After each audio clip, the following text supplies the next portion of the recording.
Revenge of the Sith was the deeply flawed conclusion to a not particularly good trilogy, and the audience perception of it has gone through more twists than a David Fincher movie over the years. At first, everyone loved it because they were hyped by.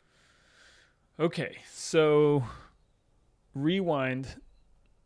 The first time I heard anything about Revenge of the Sith was a friend of mine. His name is Daniel Wu. I was living in Brooklyn at the time. Daniel Wu is a huge Star Wars fan and an amazing cook. And his parents were cooks. Just this awesome kid. He's a man. He's a man now. I'm old now, but Daniel was so cool. And his dad was, I think, Chinese and black, and his mom was Polish, and he was enormous. He was 6'5" and but not slow. And he was like 300 pounds, but he was not slow. Not 300, maybe like 260 or 270. He was a big 6'5". And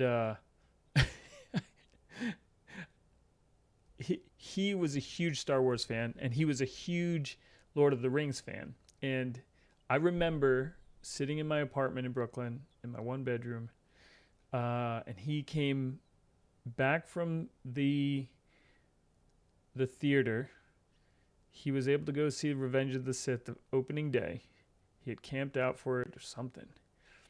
And he came back in, and I was like, dude, how was it? Because I'm a huge Star Wars fan. And Daniel was not allowed to watch TV in his household. So his dad didn't let him watch TV. So what ended up happening was that he read like every single book that he had interest in, and one of those series was all the Star Wars books and all of the, Lord of the Ring books, and then all the peripheral books around those books and those stories. Yeah. So the crazy thing is, he comes in and he goes, Darth Vader is a bad man.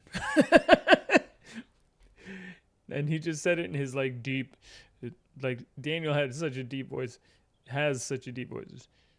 Darth Vader is a bad man. And it was so awesome. And so when I got to see that movie, it was true. It was the greatest part about that movie was Darth Vader was a supervillain. He was really, really evil, really, really bad.